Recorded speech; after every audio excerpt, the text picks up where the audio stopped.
Hi friends, welcome to குறிஞ்சி.com. பரோட்டானா நம்ம எல்லாருக்குமே ரொம்ப பிடிக்குங்க. ஆனால் அது மைதாவில் செய்யறதுனால நம்ம சாப்பிட்றதுக்கோ இல்லை குழந்தைங்களுக்கு கொடுக்கறதுக்கு நமக்கு ரொம்ப உறுத்தலாக இருக்கும். ஆனால் இனி எந்த உறுத்தலும் இல்லாமல் ரொம்ப தைரியமாக ஃபுல் அண்ட் ஃபுல் 100% கோதுமை மாவு மட்டுமே வச்சு ரொம்ப ஹெல்த்தியான இந்த கோதுமை பரோட்டா இன்னைக்கு எப்படி செய்யறதுன்னு பார்க்கலாம். இந்த வீடியோவை ஸ்கிப் பண்ணாமல் முழுசாக பாருங்கள். நம்மளோட பரோட்டா சாஃப்டாக வர்றதுக்கு நம்ம சின்ன சின்ன விஷயங்களை கரெக்டாக பண்ணும்போது நம்மளோட பரோட்டா கடைகளில் கிடைக்கிற மைதா பரோட்டா மாரி கோதுமை பரோட்டாவும் நல்லா சாஃப்டாக கிடைக்கும். இப்போ நான் அதுக்கு 2 கப் அளவுக்கு கோதுமை மாவு எடுத்திருக்கேன். இதுக்கு 1/2 ஸ்பூன் உப்பு சேர்த்துக்கலாம். இதோட அளவு பார்த்தீங்கன்னா கிட்டத்தட்ட 1/2 கிலோ. இப்போ உப்பு நல்லா கலந்து விட்டுட்டு இது கூட ஒரு முட்டையை சேர்த்துக்கலாம். 1/2 கிலோ மாவுக்கு ஒரு முட்டை சேர்க்கும் போது கரெக்டாக இருக்கும். உங்களுக்கு முட்டை சேர்த்து செய்யறது பிடிக்கலன்னா ஒரு 1/2 கப் அளவுக்கு வெது வெதுப்பான பால் சேர்த்து இந்த மாவு பிசைஞ்சிக்கலாம். ஆனால் இந்த முட்டை சேர்த்து இந்த மாவு பிசைஞ்சு பரோட்டா செய்யும் போது தான் நம்ம கடைகளில் கிடைக்கிற மைதா பரோட்டா மாதிரி நம்மளோட கோதுமை பரோட்டா நல்லா சாஃப்டாக இருக்கும். இப்போ இது கூட 1/2 கப் அளவுக்கு தயிர். இந்த தயிர் ரொம்ப புளிப்பு இல்லாமல் இருந்ததுன்னா 1/2 கப் அளவுக்கு எடுத்துக்கோங்க. இல்லை புளிப்பாக இருந்ததுன்னா 1/4 கப் அளவுக்கு தயிர் எடுத்துக்கிட்டா போதும். இப்போ நான் புளிப்பு இல்லாத தயிர்ன்றதுனால 1/2 கப் அளவுக்கு தயிர் சேர்த்து இதை பிசைஞ்சிக்க போகிறேன். இப்போ இது கூட 1/4 கப் அளவுக்கு தண்ணி சேர்த்து இந்த மாவை நல்லா நம்ம பிசைஞ்சிக்கலாம். நம்மளோட பரோட்டா சாஃப்டாக வர்றதுக்கு 2 ரீசன் தாங்க. ஒன்று மாவு நல்லா பிணையணும், இன்னொன்று இந்த மாவு நல்லா ஊற விடணும். இது 2 நம்ம கரெக்டாக பண்ணும்போதே நம்மளோட பரோட்டா நல்லா சாஃப்டாக இருக்கும். இப்போ கடைகளில் பார்த்தீங்கன்னா மைதா பரோட்டாவுக்கு அவங்க இந்த மாவு நல்லா பிணைவாங்க, அப்புறம் அதை நல்லா ஊற விடுவாங்க. அதனால தான் அந்த பரோட்டா சாஃப்டாக இருக்குது. இப்போ நம்மளும் அதே மெத்தட் இதில் செய்யும் போது நம்மளோட கோதுமை பரோட்டாவும் நல்லா சாஃப்டாக இருக்கும். இப்போ இதை நல்லா இந்த மாதிரி பிசைஞ்சிட்டு இது ரொம்ப சின்னதும் இல்லாமல் பெருசும் இல்லாமல் மீடியம் சைஸில் உருண்டை உருட்டிக்குங்க.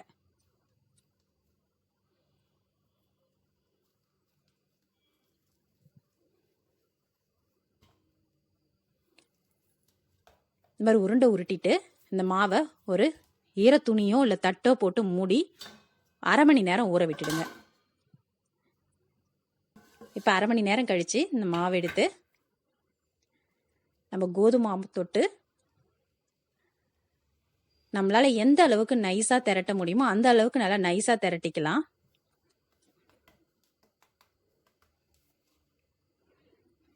நம்ம நல்லா பெருசாக திரட்டும் போது தான் நமக்கு நிறைய லேயர் கிடைக்கும். இப்போ நான் இதுக்கு 2 டேபிள் ஸ்பூன் அளவுக்கு வெண்ணெயை சூடு பண்ணி எடுத்திருக்கேன். இது உள்ள தடவுறது பார்த்தீங்கன்னா ஒன்று எண்ணெய் தடவணும், அப்படி இல்லைன்னா வெண்ணெய் தடவணும். நெய் சேர்க்கக்கூடாது. நெய் சேர்த்திங்கன்னா நம்மளோட பரோட்டா மொறுமொறுன்னு ஆகிடும். நீங்கள் இதில் 2 ஏதாவது சேர்க்கும் போது நம்மளோட பரோட்டா கரெக்டாக இருக்கும்.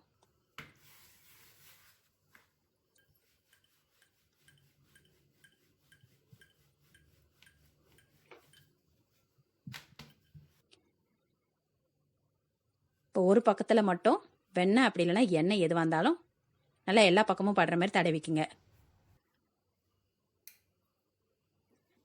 இப்போ நம்ம பேப்பர் விசிறிலாம் பண்ணும்போது மடிப்போம் இல்லைங்களா, ஒன்று மேலே ஒன்று வச்சு, அதே மாதிரி இதையும் மடிச்சுக்கலாம்.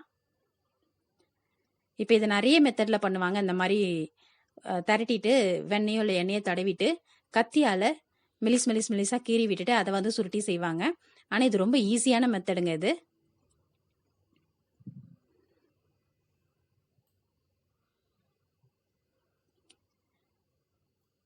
இல்லை ஒன்று ஒன்றா கட் பண்ணி அதுக்கு மேலே வச்சும் செய்வாங்க.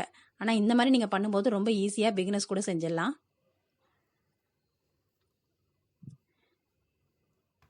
இப்போ அந்த சப்பாத்தி திரட்டுற கட்டையிலே இது இந்த மாதிரி தட்டும் போது நல்லா நீண்டு கொடுக்கும். அந்த மாவு நம்ம முட்டை சேர்த்துக்கிறதுனால நல்லா நீண்டு வரும்.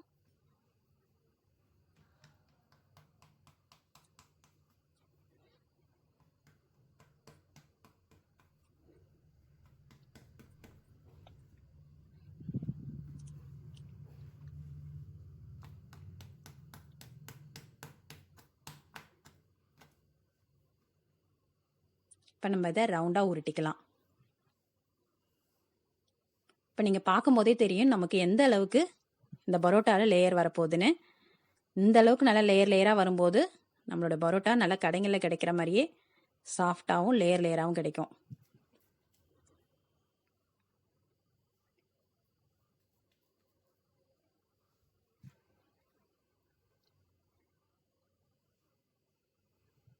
திரும்ப நான் அடுத்த மாவுல இந்த மாதிரி செஞ்சு காட்டுறேன் பாருங்க. இந்த மாதிரி மாவு எடுத்து நல்லா நைஸாக திரட்டிட்டு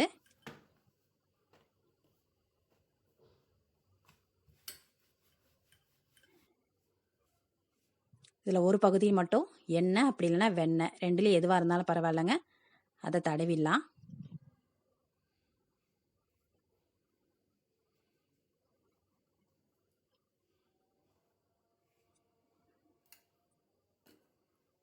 அப்புறம் நம்ம இந்த மாதிரி மடிச்சிட்டு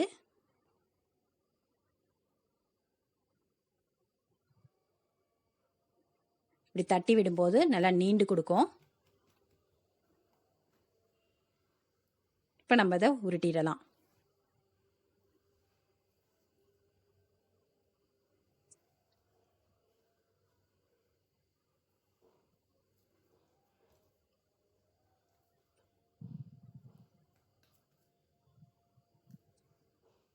இப்போ நான் இந்த மாதிரியே எல்லா மாவையும் திரட்டிட்டு வெண்ணெய் தடவி மடித்து இந்த மாதிரி உருட்டி வச்சுருக்கேன். இப்போ இந்த மாவு பார்த்தீங்கன்னா குறைஞ்சபட்சம் 1/2 மணி நேரமாவது ஊறணும். ஆனால் நீங்கள் இதை உங்கள் சௌரியத்துக்கு ஏற்ற மாதிரி 2 மணி நேரம் 3 மணி நேரம் கூட ஊற விடலாம். எந்த அளவுக்கு நம்ம ஊற விடுறோமோ அந்த அளவுக்கு நம்மளோட பரோட்டா நல்லா சாஃப்டாகவும் நல்லா புசு புசுன்னு வரும்.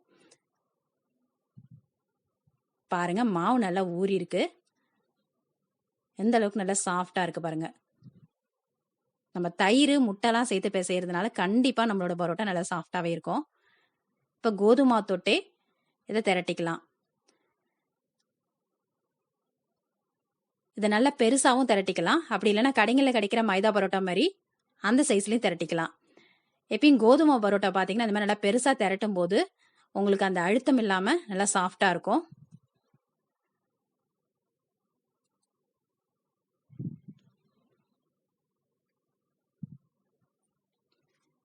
இப்போ நான் இந்த மாதிரியும் திரட்டி காமிக்கிறேன்.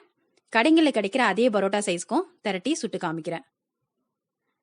இப்போ நீங்கள் பார்த்தீங்கன்னா தெரியும் லேயர்லாம்.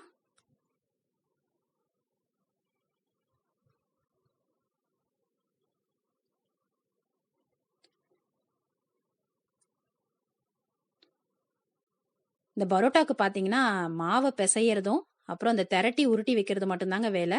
ஆனால் இந்த மாதிரி அடுப்பு பற்ற வச்சுட்டு நம்ம சட்டு சட்டுன்னு திரட்டி அடுப்பில் போட்டு எடுத்துடலாம். இப்போ இந்த பரோட்டா கூட சிக்கன் சால்னா அப்படி இல்லைன்னா எம்டி சால்னா கூடலாம் இந்த பரோட்டா ரொம்ப சூப்பராக போகும். ஏற்கனவே நம்ம சேனலில் பார்த்தீங்கன்னா எம்டி சால்னா வீடியோ போட்டிருக்கேன். அதோட லிங்க்கை நான் வந்து டிஸ்கிரிப்ஷன் பாக்ஸில் கொடுக்குறேன். உங்களுக்கு தேவைன்னா அந்த வீடியோ பாருங்கள். ரொம்ப ரொம்ப ஈஸியாக செய்யக்கூடிய எம்டி சால்னா அது. இப்போ தவா நல்லா சூடாக இருக்குது. இதை சுட்டு எடுக்கிறதுக்கு தீயோட அளவு பார்த்தீங்கன்னா ரொம்ப ஹை ஃப்ளேமில் வச்சு நீங்கள் சுடும்போது அது மேலெல்லாம் வந்து மொறுமொறுப்பாக ஆகிடும். நமக்கு நல்ல சாஃப்டான பரோட்டா வேணும் அப்படின்னா ஒன்று லோ ஃப்ளேம்லேயும் இல்லை மீடியம் ஃப்ளேம்லையும் மாற்றி மாற்றி வச்சு செய்யும்போது நம்மளோட பரோட்டா நல்லா சாஃப்டாக இருக்கும்.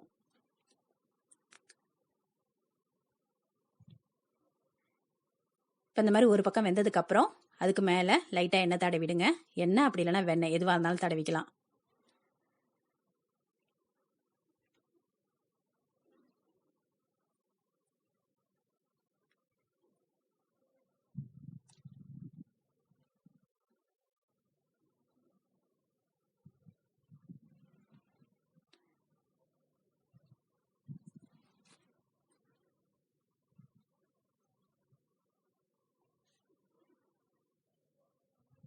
நீங்கள் பார்க்கும்போதே தெரியும் நம்மளோட கோதுமை பரோட்டா நல்லா லேயர் லேயராக அதே மாதிரி நல்லா சாஃப்டாகவும் இருக்குது பாருங்க.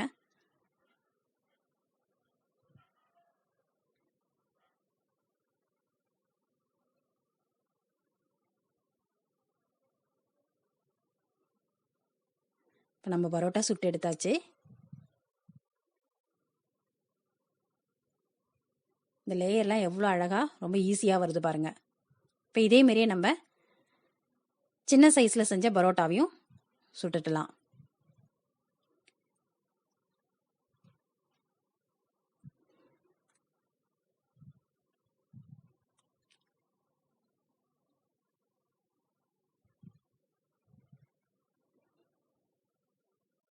இந்த மாதிரி தோசை திருப்பியோ இல்லை ஒரு கரண்டியை வச்சு அழுத்தி விடும்போது உள்ளேயும் நல்லா வேகும்.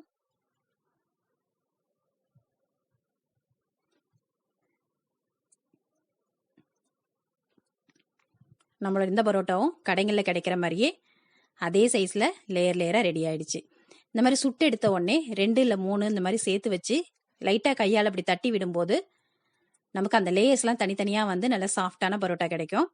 இப்போ இந்த மாதிரி தட்டி விட்டு உடனே இதை ஹாட் பாக்ஸில் எடுத்து வச்சிருங்க. அப்போ நமக்கு பரோட்டா பார்த்தீங்கன்னா ஹார்ட் ஆகாமல் சாஃப்டாக இருக்கும்.